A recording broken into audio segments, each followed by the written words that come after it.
जय श्री महाकाल हरिहर। सत्य शब्द ही स्थायी दर्शन कराते हैं। जब तक मानव को सत्य शब्द नहीं मिलेगा, उसका बेड़ा पार नहीं होगा, उसकी नैया पार नहीं होगी, उसका रूपांतरण नहीं होगा, उसका ट्रांसफॉर्मेशन नहीं होगा। सत्य शब्द ही, सत्य वाक्य ही मानव के जीवन में यू टर्न लाता है। इसलिए ध्यान से समझे, हर मानव की पात्रता है ही, पर वो पात्रता को प्राप्त करना होता है। काय की पात्रता? मानव, ध्यान से सुनिएगा, सुखी होने का पात्र है हर मानव। हर मानव में एलिजिबिलिटी है ही सुखी होने की, पर वो प्राप्त करनी होगी।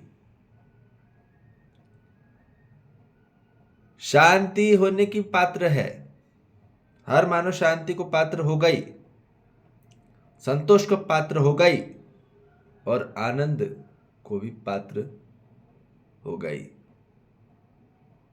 पर उस पात्रता को प्राप्त करने के लिए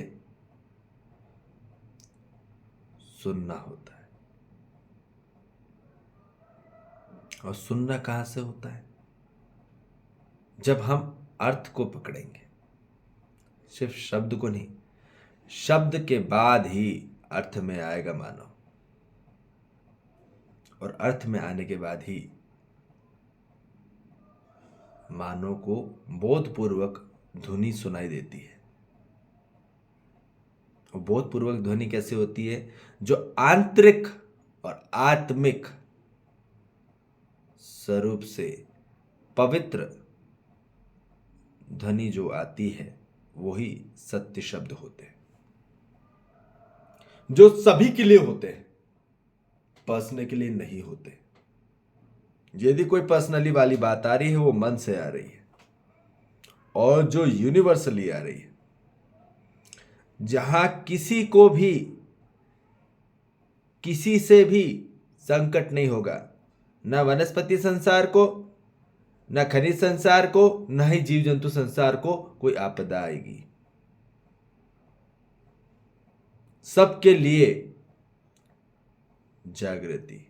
मानव जगा तो सबका भला होगा, मानव बेहोश रहेगा तो सबको नष्ट कर डालेगा। ध्यान से समझिए। इसलिए यहां बताया जा रहा है कि सत्य शब्द ही ब्रह्म है, ब्रह्मांडी तत्व है। ऐसे वैसे समझ लेना कि बोले जा रहे बस। कहां से नेटवर्क आ रहा है, कहां से तरंगे आ रही हैं, वो तरंगे इफेक्ट करेगी। नॉर्मल तरंगे बिल्कुल मत समझना, मन का नहीं है ये, मनगढ़ंत नहीं है, ये आत्म गहन है। ठीक है, तो ध्यान से सुनिएगा। सत्य शब्द ही ब्रह्म होते हैं, और वही ब्रह्म मुहूर्त होता है।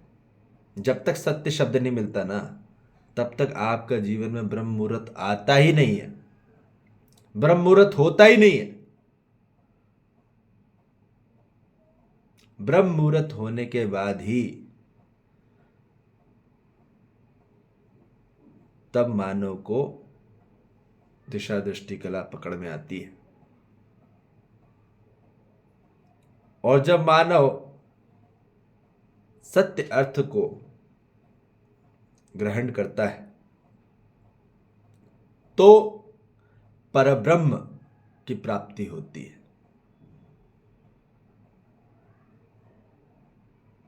परम सत्य की प्राप्ति होती है। अर्थ में ही परम सत्य की प्राप्ति होती है। और बोध में ही मानव को परब्रह्म स्वरूप की प्राप्ति होती है। फिर स्वरूप क्या है? बोध होने के बाद, सत्य बोध होने के बाद ही उसकी स्वरूप हमें दृष्टि में पता चलती है। फिर उसकी क्या सृष्टि है, उस रूपांतरण के बाद ही हमको पता चलता है। बोध होने के बाद ही हमें ग्रहण होता है। तो सत्य बोध होना होगा। तो सत्य बोध कब होगा? जब सत्य अर्थ पकड़ में आएगा। सत्य अर्थ कब पकड़, सब सत्य शब्द पकड़ में आएगा। नहीं तो फालतू चीज सुनते रहोगे आप, सुनते रहो कुछ भी। कथाएं तो चल दी इतनी, क्या पकड़ में आया? अभी तक कुछ भी नहीं आया। इतने सारे शब्द थे, पर कौन सा शब्द? अच्छे और बुरे। अच्छे बुरे शब्दों से ऊपर उठना है, अच्छे बुरे अर्थ से ऊपर उठना है, अच्छे बुरे बोध से ऊपर उठना है। अब सच्चे और सत्य बोध में आना होगा, और सत्य बोध होने के बाद ही मानव को सत्य समझ की स्वीकृति होती है। तब जाके समझ आती है, और समझ आने के बाद ही मानव को स्वीकृति होती है, और स्वीकृति होने के बाद ही मानव जाति में परब्रह्म स्वरूपा सच्चिदानंद की अनुभूति होती है। जब स्वीकार हो जाता है पूरा ब्रह्मांड, तब फिर उसको सच्चा आनंद चालू होता है। ठीक है। और चैतन्य ज्ञान प्राप्त होता ही है तब। समझ स्वीकृति के बाद, स्वीकार के बाद ही फिर असली ज्ञान आता है।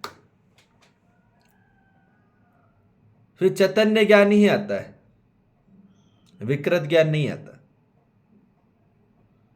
ठीक है। या बेहोशी वाले अज्ञानता नहीं आती।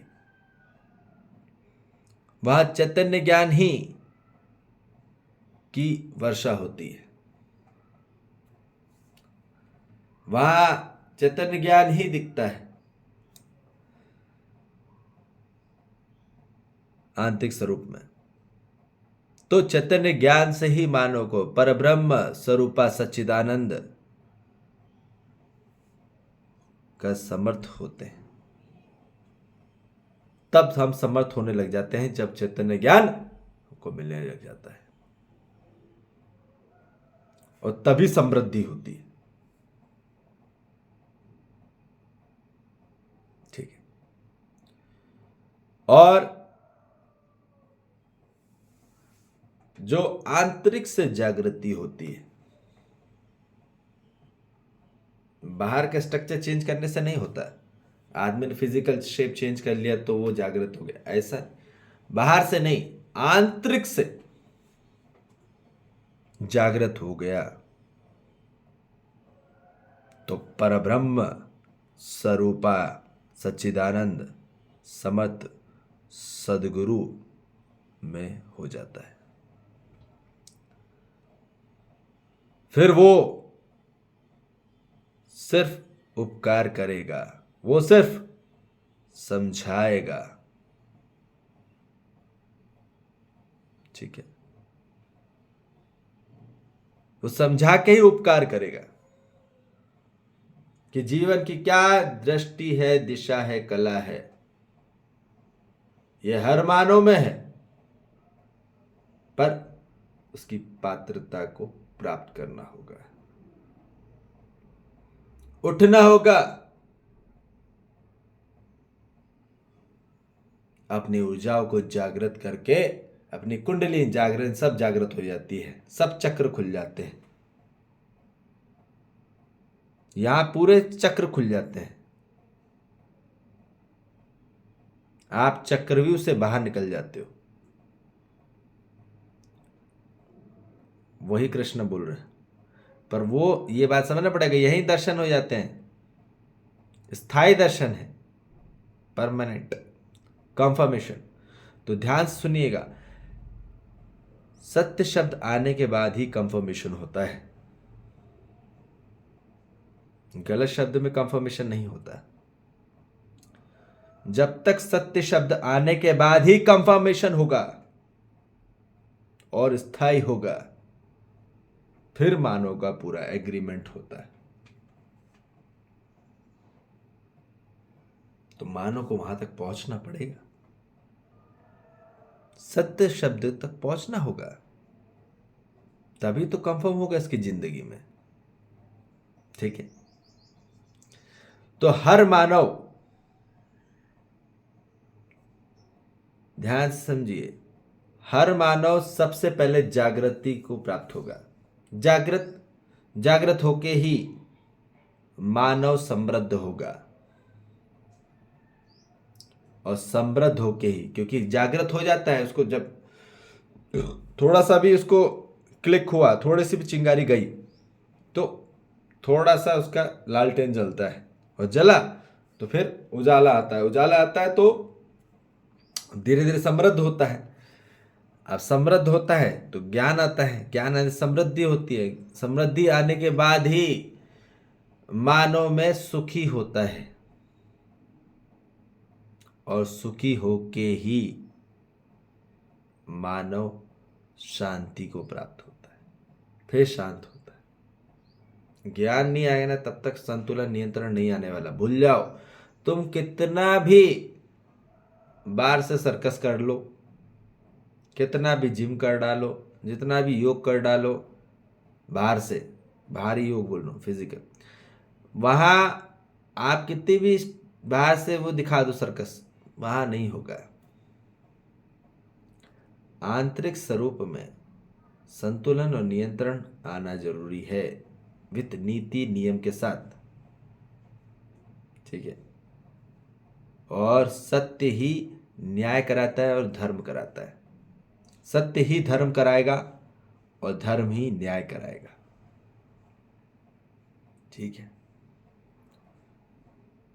तो ध्यान से सुनिए, सुखी होके ही मानव शांति को प्राप्त होता है।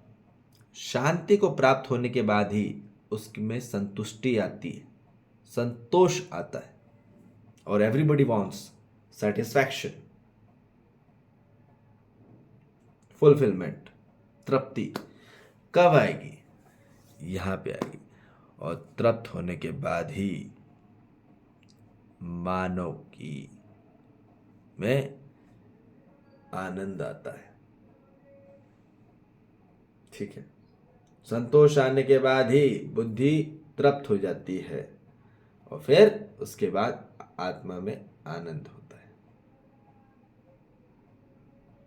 फिर वो सच्चिदानंद में ही होता है, आंतरिक स्वरूप में, बाहर से दिखाने की जरूरत नहीं पड़ती।